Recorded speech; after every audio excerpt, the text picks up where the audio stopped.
Hello friends, ई शकुंतलम के learning platform में मैं आचार्य विकास आप सबका स्वागत करता हूं। आज के बीपीएससी साक्षात्कार लेक्चर सीरीज में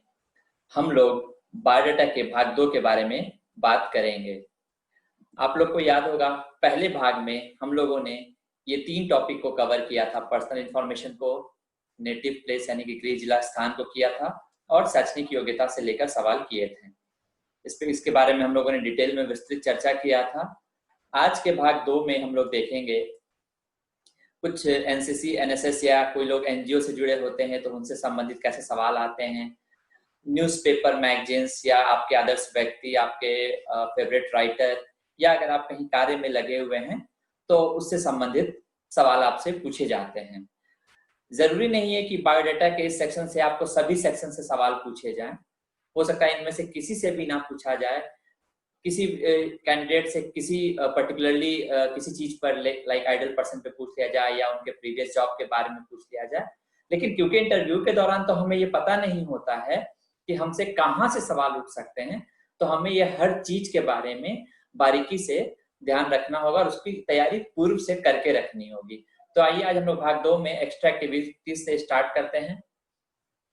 एक्स्ट्रा एक्टिविटीज में 2 चीजें हमारे लिए महत्वपूर्ण हो जाती है। एक, कॉलेज के दौरान अगर हमने एनसीसी, एनएसएस से कहीं अगर हमारा जुड़ाव रहा हो, और दूसरा अगर हम देखते हैं तो कहीं एनजीओ से अगर हम जुड़े हुए हों तो ये एक इम्पॉर्टेंट हो जाता है। तो इंटरव्यू के दौरान, साक्षात्कार के दौरान कई बार होता है कि बात के दौरान ही हम लोग कह देते हैं कि सर हम एनसीसी के बी सर्टिफिकेट या सी सर्टिफिकेट होल्डर हैं, या हम कह देते हैं कि सर हम एनएसएस से जुड़े हुए हैं। ना भी कहें तो हो सकता है वही हमसे पूछ ले कि क्या आप एनसीसी, एनएसएस से भी जुड़े हुए हैं। तो अगर वो ये पूछते हैं या अगर हमने किसी अन्य प्रश्न के जवाब में ये चीज बताया है तो स्वाभाविक है कि वहां से सवाल पूछे जा सकते हैं। तो हमें उनकी उस चीज की भी तैयारी करनी होगी। तो हम लोग क्या क्या तैयारी करेंगे, तो एनसीसी और एनएसएस से जुड़े हुए कुछ महत्वपूर्ण जो फैक्ट्स हैं, उसके ओरिजिन के बारे में, फॉर्मेशन के बारे में, इसका मोटो क्या है, क्या ऑब्जेक्टिव्स है। अगर मान लीजिए हम एनएसएस से जुड़े रहे हों या एनसीसी से जुड़े रहे हों तो हमने किस किस एक्टिविटीज में अपने आप शामिल हुए हैं। अगर 10 डेज का कोई प्रोग्राम हो, 15 डेज का, 1 वीक का अवेयरनेस प्रोग्राम हो, किसी भी चीज से अगर हम जुड़े हुए हैं तो उसका एक हमारे पास सूची होना चाहिए, ताकि बताने के समय हम स्वाभाविक रूप से बता सकें कि सर ये चीजें, एक्टिविटीज हमने एनसीसी, एनएसएस में रहते हुए कार्य किया है। और अगर कोई और फैक्ट जो आपको लगता है कि एनसीसी, एनएसएस के से जुड़ा हुआ कोई ऐसा चीज है जो आप वार्तालाप के दौरान आप उनको बताना चाहते हैं, तो आप उस चीज को भी जरूर तैयार करेंगे।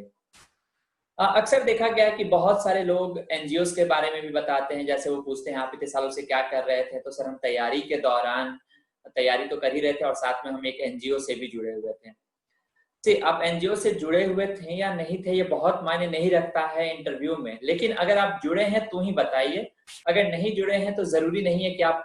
गलत बताएं, क्योंकि वो आपकी बातों में शायद नजर आ जाए उनको। हम एक प्रतियोगी छात्र अगर हैं तो जरूरी नहीं कि हम उस समय ही समाज सेवा में लगे हों, क्योंकि उस समय हमारी टॉप मोस्ट प्रायोरिटी हमारी पढ़ाई होती है।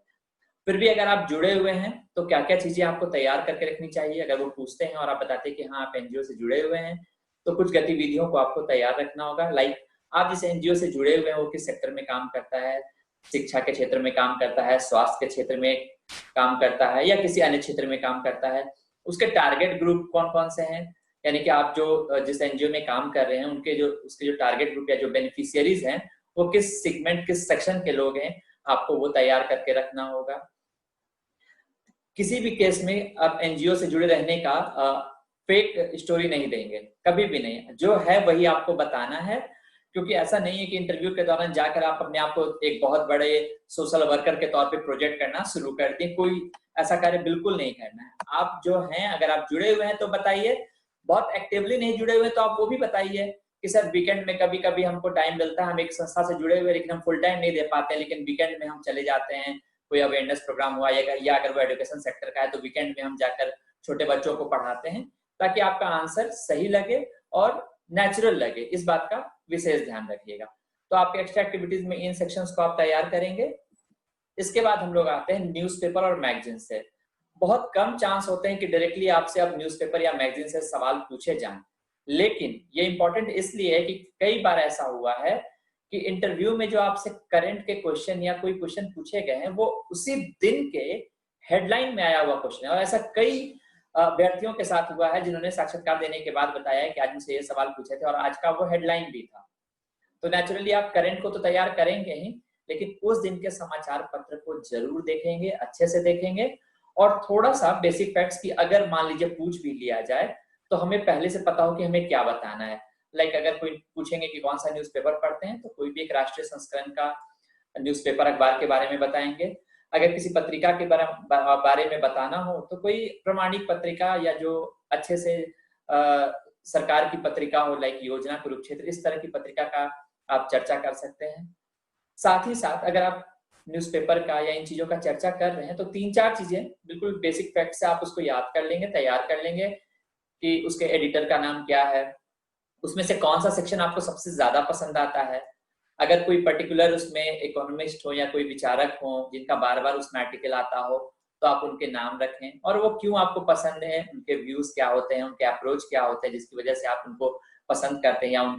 उनका जो आर्टिकल आता है वो आप पढ़ना पसंद करते हैं, तो आप इसको तैयार कर रखेंगे। अगर आप ये तैयार किए रखते हैं तो इससे संबंधित कोई भी सवाल होता है तो आपके माइंड में पहले से होता है कि हाँ मैं इनको पढ़ता हूँ, मुझे ये पसंद है और इसलिए पसंद है, तो वहां पे बताने में कोई भी चेहरे पे झिझक नहीं दिखती है, बहुत स्वाभाविक सहज रूप से आप बता पाते हैं। इसलिए क्योंकि अभी हमारे पास समय है, हम तैयारी कर रहे हैं तो बायोडाटा के इस भाग में हम लोग इसको भी तैयार करेंगे। अगले भाग में आते हैं आदर्श व्यक्ति।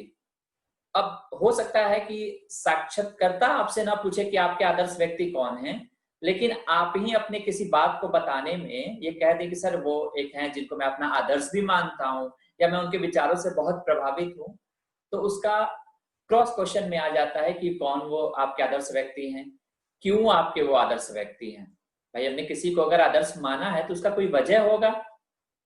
ये आदर्श व्यक्ति कोई भी हो सकते हैं, आप महात्मा गांधी, अंबेडकर या फिर आप कलाम साहब या किसी को भी, अपने माता पिता जिसको भी मानते हो, आप उनको किसी एक को कम से कम, नेचुरली आप कहेंगे कि हम कई लोगों से प्रभावित हैं, बिल्कुल हैं, लेकिन एक सिंगल व्यक्ति अगर आपसे पूछा जाए कि जिसे आप सबसे ज्यादा प्रभावित हैं, तो वो आपको तैयार रखना है कि आप किनसे सबसे ज्यादा प्रभावित हैं, उनके योगदान के बारे में, उनकी क्या फिलॉसफी रही है, क्या प्रिंसिपल्स रहे हैं, और सबसे इंपॉर्टेंट चीज कि अगर वो आपके आदर्श हैं तो उनके दर्शन को आपने अपने जीवन में कैसे उतारा है, कैसे वो आपने आत्मसात किया है और आपको वो मदद करता है, इस बात को आप जरूर तैयार रखेंगे। तो आदर्श व्यक्ति के नाम पे आदर्श व्यक्ति के नाम पे भी अगर ना तैयार कर पाए तो इसलिए तैयार कीजिए कि वो व्यक्ति जो आपको सबसे ज्यादा प्रभावित किए हैं, उसके सिद्धांत को, उनके काम करने के तरीकों को, उनके योगदान को और कैसे वो आपको प्रभावित किए हैं, जरूर तैयार करिएगा। इसी से थोड़ा सा रिलेटेड है कि बहुत सारे साहित्य के लोग अपने रुचि में बता दें कि सर मुझे पढ़ना पसंद है, उपन्यास पढ़ना पसंद है, या किन्हीं का वैकल्पिक विषय ही साहित्य हो, या कोई अन्य बात में भी कहेंगे कि हाँ सर मुझे पढ़ना लिखना पसंद है, मुझे ये कलाकारी पसंद हो, कुछ भी अगर आप चर्चा करते हैं तो नेचुरल है कि आपसे कुछ सवाल पूछे जा सकते हैं। लाइक आपके फेवरेट राइटर कौन है, सबसे ज्यादा आपके पसंदीदा कवि कौन है, अगर आप उनका नाम बताते हैं तो नेचुरली आपको उनके जो प्रमुख राइटिंग्स है, उनकी कृति है, वो भी आपको पता होना चाहिए।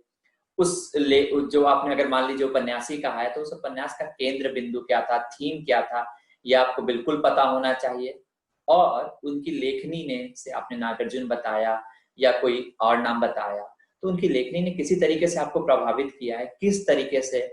पॉजिटिव तरीके से जो भी प्रभाव पे पड़े हैं, उसको 1-2 पॉइंट जरूर तैयार रखेंगे आप, ताकि आप उसको बता सकें। इसके बाद हम लोग आते हैं आज के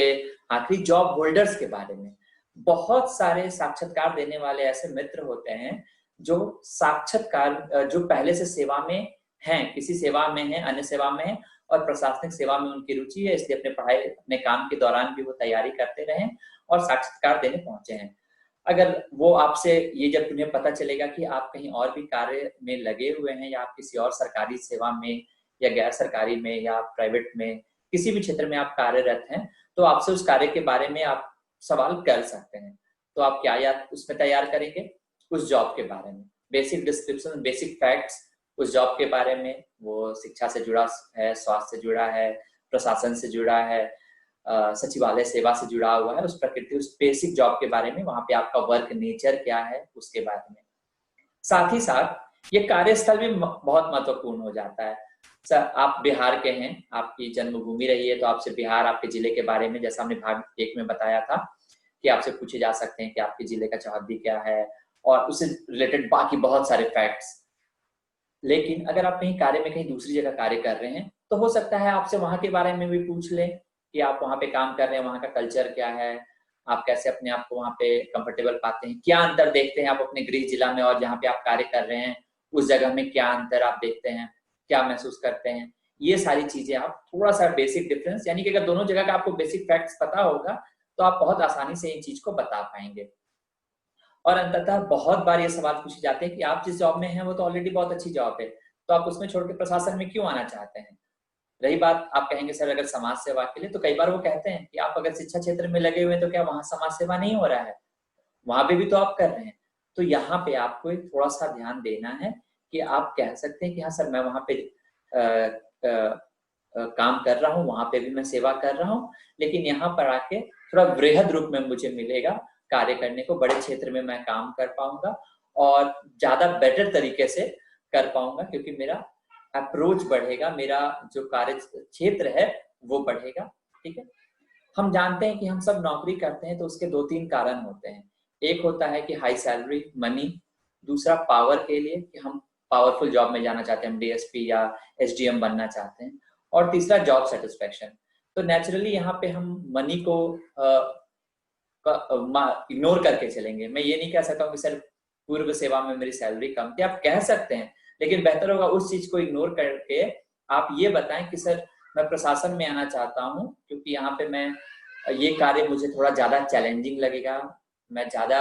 वृहद रूप से कार्य कर पाऊंगा और ज्यादा बदलाव लाने में सक्षम होऊंगा इस पद पर आकर।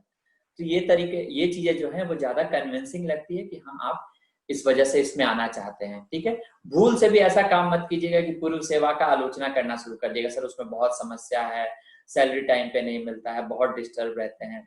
क्योंकि ये चीजें हर जगह रहती हैं। ठीक है, तो आप बिना पिछली सेवा का आलोचना किए हुए नए सेवा में आपको ज्यादा चैलेंज, ज्यादा एडवेंचर, ज्यादा ऑप्शंस, ज्यादा वृहद क्षेत्र में काम करने का मौका मिलेगा, इस तरह की बातों को सामने लेकर आइएगा। साथ ही साथ एक और क्वेश्चन आप जो भी जॉब होल्डर्स हैं वो जरूर कीजिएगा कि आप हो सकता है 1 साल से 2 साल से या इससे 10 साल से किसी जॉब में लगे हों, तो आपको ये मौका मिलेगा, या वो पूछे या ना पूछे, आप अपने जवाब के दौरान इसको शामिल कर सकते हैं कि आपने पिछले सेवा में इतना जो एक्सपीरियंस गेन किया है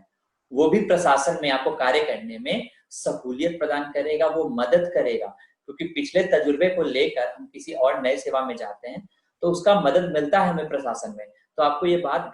रखना है कि नहीं सर हम पिछली सेवा में अगर कोई काम किए हैं तो उतना टाइम मेरा वेस्ट नहीं हुआ, बल्कि उस अनुभव को हम लेकर आएंगे इस प्रशासन में और बेहतर तरीके से काम कर पाएंगे। यानी कि मैं अगर अनुभवी हूँ किसी और क्षेत्र में, तो इस क्षेत्र में आने के बाद उसके पूरे अनुभव का व्यवहारिक उपयोग मैं अपने इस क्षेत्र प्रशासन के क्षेत्र में भी कार्य करूंगा। तो ये हम लोगों ने देखा, आज हम लोगों ने भाग 2 में एक्स्ट्रा एक्टिविटीज के बारे में, न्यूज़पेपर, मैगजीन्स, आइडियल पर्सन और जॉब होल्डर से संबंधित सवालों के बारे में। नेक्स्ट लेक्चर जो बायोडाटा के भाग 3 होगा उसमें हम लोग सेवा वरीयता जो आप देंगे उसके बारे में और एक सबसे इंपॉर्टेंट पार्ट हॉबीज, उस पर चर्चा करेंगे। अगर अभी तक के दोनों भाग में आपका कोई सवाल है या किसी तरह का आप कोई मन में शंका हो जो आप पूछना चाहते हो या कोई सजेशन देना चाहते हो, तो आप मेरे इस ईमेल आईडी पे esakunthalam.edu पे आप मेल कर सकते हैं। और अगले वीडियो के लिए आप हमारे चैनल eSakunthalam को सब्सक्राइब करें। Thank you friends.